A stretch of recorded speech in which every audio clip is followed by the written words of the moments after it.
Good morning, students. Welcome back to our 10th and final lecture. I know you're sad. Only 7 words. I'm ready if you are. Let's get started. The first one, it's a good one, it's an adjective. Cosmopolitan. Will you please say it with me? Cosmopolitan. Cosmopolitan. In my own mind, it just means worldly. Someone who is worldly. What do I have here? Having wide international sophistication. I don't have this on your paper, but someone who is cosmopolitan feels... There's a truck going by. Someone who's cosmopolitan, they feel at home all over the world. So whether they're in Seoul, Budapest, Prague, Hungary, New York, they feel at ease. Someone who has experience of many different parts of the world is cosmopolitan. I think it has a positive connotation. And in Korean it's the same, cosmopolitan. That's it. Please excuse me. I enjoy being around people who are cosmopolitan. People who are cosmopolitan tend to be very open-minded about race and religion and different cultures because they've been exposed to it. It's not really new to them. So, for example, if they spent time in the Middle East, they're not surprised to be around a lot of Muslims.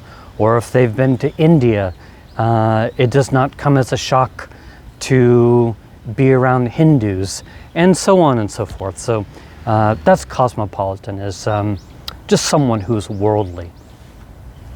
Okay, moving on, guys. This next one is a good one. It's a noun. Compunction. Will you please say it with me? Make your professor proud. Compunction.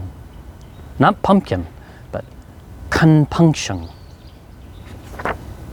I misspoke. Compunction. Even I can't say it. Compunction. It means a feeling of remorse or regret. And on your handout I have usually for some misdeed or wrongdoing. So a feeling of deep regret or guilt for something that you have done. For example, I circled it on my handout here. At first, he felt elated. That means extremely happy. At first, let me get my... At first, he felt elated at finding a $20 bill on the ground, like, oh, I'm rich. But later, he felt compunction, thinking that somebody must be sad for having lost their money. My dear students, have you ever found money? And I don't mean someone's billfold or purse with their ID card in it, but I mean just like cash rolling around on the ground. Once I found 5,000원, and I had the exact same reaction. I was like, oh my God.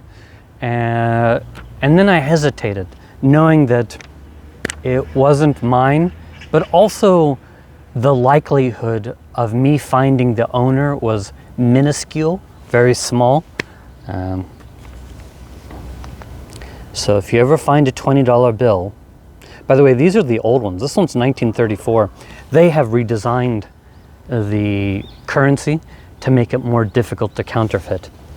If you ever find a $20 bill on the ground, just in case, please give it to Scott. Okay, let's see here. What do I have? Look at the last 2 examples, guys. A brutal murderer who killed without compunction. A brutal murderer who killed without compunction. So what does that mean? A murderer who killed people with no remorse. He felt no regret for his terrible crime. And look at the very last example. You see where I am, Yogi? He feels no compunction about his crimes. Students, I want to tell you, I don't know if this will be on the test or not, but it's fine English. I often hear this word without or no. So he feels no compunction about his crime. So he feels no regret about what he did. I often hear it used that way, without compunction. So she feels no compunction. So she feels no regret. In Korean, 죄책감. Okay, moving on. This next one, devise. It's a verb. To invent or plan something that is difficult or complicated. If you devise a plan, you have an idea for it and then invent it or put it into effect. In Korean, 창안하라. Look at the second translation. 수단을 강구하라. I think maybe that one is better. Underline it. Okay, this next one, gallant. Showing politeness and respect for women. Sounds good. Gallant. Say it with me. Gallant. Gallant. You don't have to know this for the test, but the noun is gallantry. Showing politeness or respect for women. Gallant can also mean brave or heroic, but for our handout here, showing politeness and respect for women. Let's see here. Well, I don't know, maybe this is a campus couple. Disgusting. It looks like they're at a cafe, and this guy is infinitely more handsome than me. And what is he doing? Is he biting her finger? No. Looks like he's kissing her hand. It's disgusting, of course. Look at the example, guys. You see where I am? Yogi? Gallant? So I enjoyed reading the story of the gallant man who put his cloak over a mud puddle so that the queen would not dirty her feet. Apparently this is a true story. Okay. So,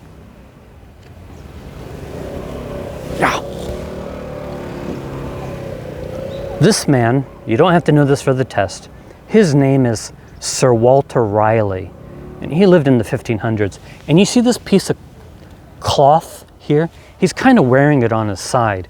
That is a cloak. He was a navigator and a statesman.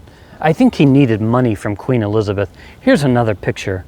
He's putting his cloak down over the mud puddle so Elizabeth, so her shoes will not get muddy. That's gallantry. Again, I wonder if this is a true story. And it's the same picture. I think this is his ship, by the way. He's putting his cloak down, and Queen Elizabeth can cross over the mud puddle without getting her feet dirty.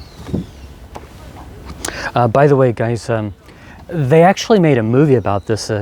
It's titled Elizabeth, and it stars Cate Blanchett. Came out in 1998, before you were born. Good movie. Better than Marvel, in my opinion. A young Queen Elizabeth. So, my dear students, right now, the monarch of England is Queen Elizabeth II. This is Queen Elizabeth I. And again, they made a movie out of it. And here is Sir Walter Raleigh, the Hollywood version. Very handsome. And here he is. And you can see he's wearing his cloak. And he's holding a gold coin. He stole it from the Spanish. Maybe he was a pirate. I don't know. And again, here's just a photograph of Cate Blanchett portraying Elizabeth, Queen Elizabeth. By the way, Elizabeth likes Sir Walter Raleigh. Unfortunately, Sir Walter Raleigh has affection for another woman, but that's another story. Here's a, let's see, make sure I get this right way. Here's a photograph of a woman standing at the edge of a puddle. I don't have a cloak, but maybe I could take my scarf and throw it down so she doesn't get her feet dirty. I would do that.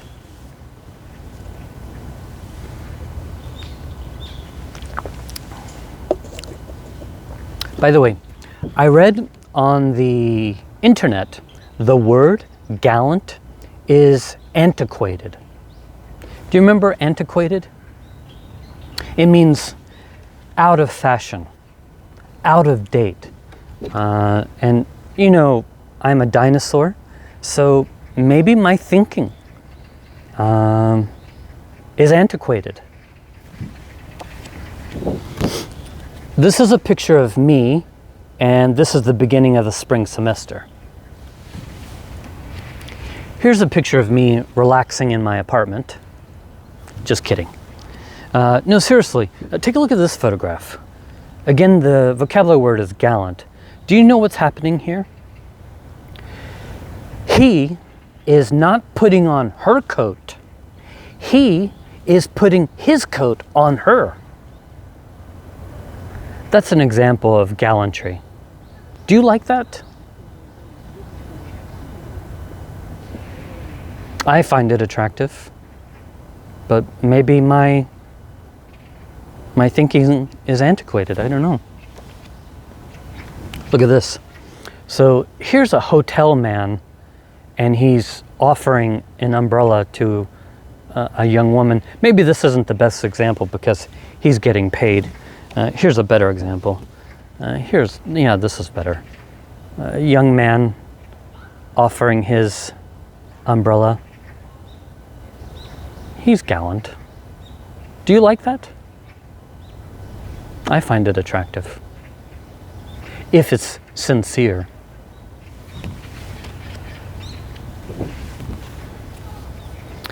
So here is a man, and he's just offering his hand to help her out of the car, it looks like. Not that she is incapable of exiting the vehicle, but just, it's, I don't know, a gesture of kindness and affection and gallantry. Now, my dear students, one last point about gallant. It does not have to be romantic or sexual. So here's a young man, and he's helping an old lady carry her groceries to her car. That's gallantry. So he is gallant. So almost finished. So this looks like at a restaurant, and this, I don't know, this might be a waiter, and he's pulling out the chair for her to sit down. This is a better picture. So he pulled out the chair, and she just sat down.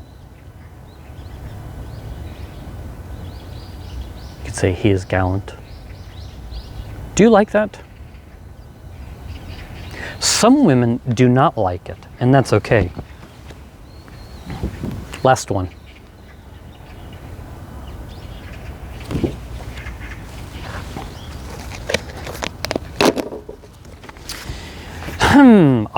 Gallant, let's see here. Matjin Changnyeon. My Korean is improving. Matjin Changnyeon. So that's gallant. I want to be gallant. I admire gallantry. I aspire. I hope to become a gallant man. Okay, so that's that. Gallant. Look at this next one, guys. I chose just for you. I'm sure you know it. Hardship. Something that is difficult to bear.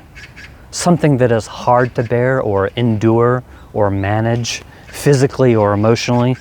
So let's see. Hardship can be a situation in which your life is difficult or unpleasant. My dear students, I chose this word because I think about you in middle school and high school and college and beyond. Students often use a kind of Konglish. They will say hard time. It's not incorrect, but I think they mean hardship. Hardship is better than hard time, I think. You can say hard time and it can be grammatically correct, but hardship, I think, is what students mean when they say it. So, this comes right from your handout. I put a little star by it on mine. Korean students, you silently endure years of hardship. Unbelievable. So here is a young student. She looks so unhappy. I don't know if she's in middle school or high school, but it breaks my heart. By the way, I saw a survey and they interviewed students around the world. And you may have heard this before. Korean students, out of all the students in the world, were the most unhappy. That's incredible. My dear students, when I was growing up, I too experienced hardships, but nothing to what you experienced. You experienced many more hardships than I can ever imagine. And I just want to say, this is a little off the subject, but once the semester is finished, once you graduate, I sincerely hope you allow yourself to be happy. Do you understand? You have a right to be happy. And if you're unhappy, I hope you have the courage to make a change. I'm a guest in your country, but it seems alien to be miserable your entire life. Well, anyway, so one last picture of hardship, really small to see. So again, I don't know if this is middle school. Here's a poor girl. I think she died. My goodness. You can probably relate to this.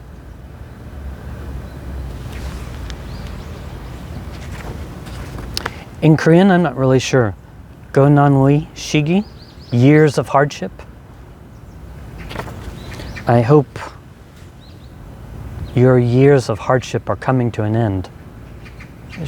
I mean, there's always challenges in life, but it should not be, your life should not be one indefinite hardship. Okay, moving on. This next one, super easy. It's an adjective, frigid. Will you say it with me? Make your professor proud. Say it with me, please. Frigid. Frigid. Kind of like refrigerator. Frigid, yes, it means cold. Freezing cold. Frigid looks like this.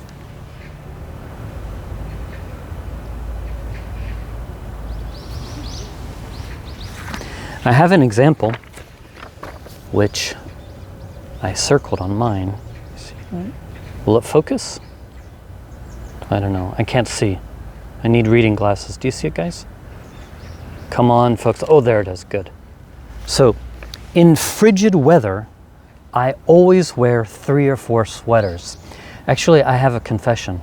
I was going to wear a gray sweater this morning, but I wanted to show off my new scarf, so I didn't. But now I regret it. I need a sweater.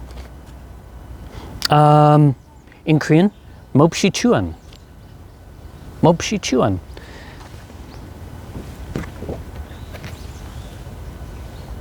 Beautiful.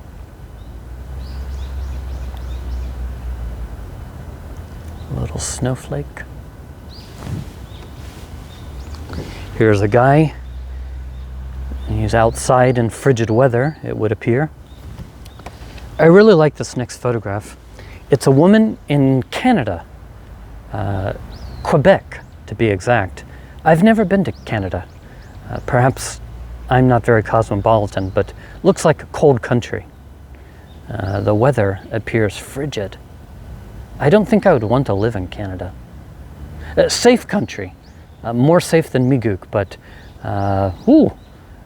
very cold country.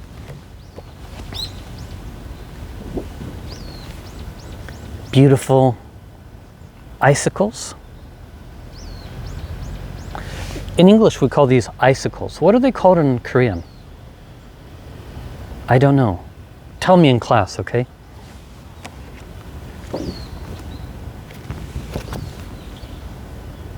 Can you see it? When I was a kid, I enjoyed breaking these and holding them. Anyway, that's frigid. Mopshichuan. Frigid. And by the way, students, use that word. Like, is it cold outside? Oh yes, it's frigid. It's absolutely frigid. It's frigid outside. It's frigid in here. By the way, my fingers are cold. Okay, my dear students, this is the last word of the last lecture. After this, no more boring lectures. And it's so easy, but can you find it on the test? Consider. You're like, Scott, I know this word. I know you know it, but I never hear you say it in class. If you say it in class, I won't put it on the lecture. Consider, a verb, to think carefully about something, typically before making a decision. Okay. What is this in Korean? Sarahada? Sarahada? I know my pronunciation isn't good. Look at the second translation, my dear students. Lago yegida. I want you to underline that. Lago yegida. Look at the example. What type of artwork do you consider to be beautiful? Good question.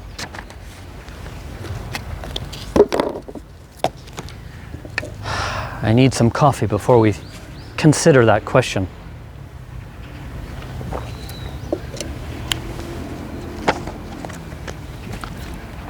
Take a look at this. The sun. Oh, this always happens. When I'm filming, the sun starts to move around. Yes, I hear you. We're almost finished. Take a look at this. It's an ancient mosaic. It's hundreds, if not thousands, of little blocks making one picture. It's 2,000 years old. I know it's not the best picture. It's called The Hunting of a Lion. I feel sorry for the lion, but it's an ancient mosaic. Oh, there it is. Good. Daebak. I like it. All right, this is a Renaissance painting.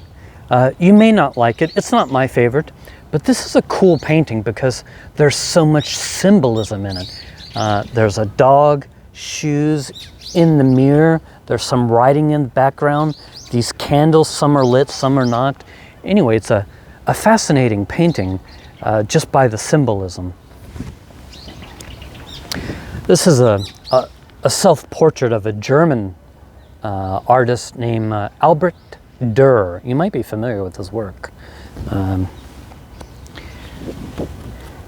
Drew this rabbit, which I like. And by the way, if you look closely, you can see his initials, A.D. What's the year? 1502. Wow. The year I was born. This is by the same artist, and here it's just a study of a wing, a bird's wing. That's it. That's all there is to it. There's nothing more. I like it.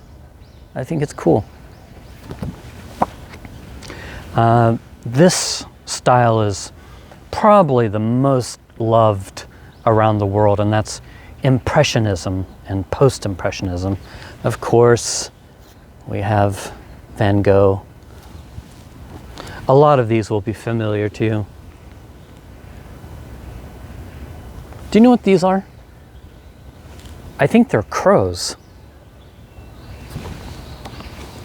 Sorry about the sunlight, guys.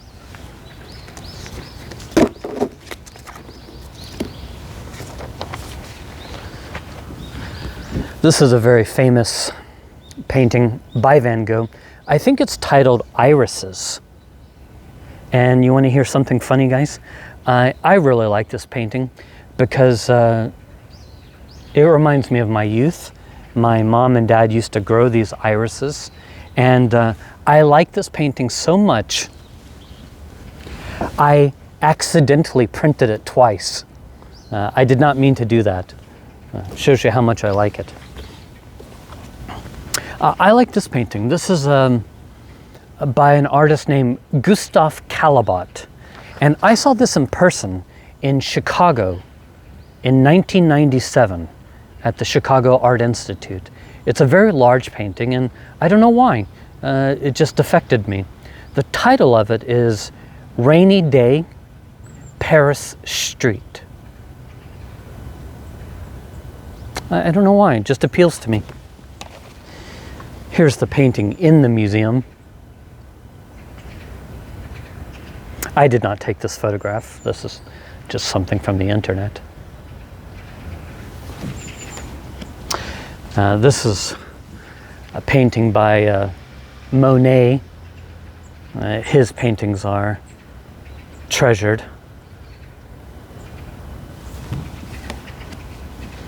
This is a painting by another French painter. His name is Henri Matisse. Believe it or not, guys, I saw this painting in St. Petersburg, Russia, at the Hermitage. You know the Louvre in Paris? In St. Petersburg, there's a outstanding art museum called the Hermitage, also known as the Winter Palace. Okay, this next style, it's a little bit strange. It's called Surrealism, and it has a dreamlike quality. This is by a Spanish artist. You might recognize it. A Spanish artist named Salvador Dali. And look at the horse and the elephants. Look at their long legs and the colors. It's just very dreamlike or surreal. I remember his work, I'm not sure why, was very popular when I was in high school. And some kids actually wore this like on t-shirts and things. This is just an example of modern art. I don't know if this is your taste or not, but it's cool, I think. Keep an open mind. Probably the most modern is art installations where you interact. Have you ever been to one of these? Sometimes they come to Seoul. I haven't. I mean, I've seen them, but I've never participated in one. And this is a interactive art installation. I think it's quite interesting. Maybe you have been to one of these. I would like to try it. Oh, and guys, last but not least, I actually put one on your paper. Students, I know when you print your lecture notes, probably you do not print them in color, so I wanted to show you. This is by a Dutch artist named M.C. Escher. I put his name down here at the bottom, and his drawings are really fascinating. Okay, do you see the white horse? You see the white horse? You see the white horse? Look, there's a red one, a red horse. These drawings are mathematical. He uses geometry precisely to make these drawings. And the title of it is called Tessellation. If you're interested in seeing more, I highly recommend you go to Google or .um and type in M.C. Escher tessellation. He has many extraordinary works. They're just fun to look at. Okay, so I guess that's it, guys. Consider Lago Yegida. Hooray! Okay, guys, I'm going to stop the video here. Thank you for participating. I will see you in class soon. Have a great week.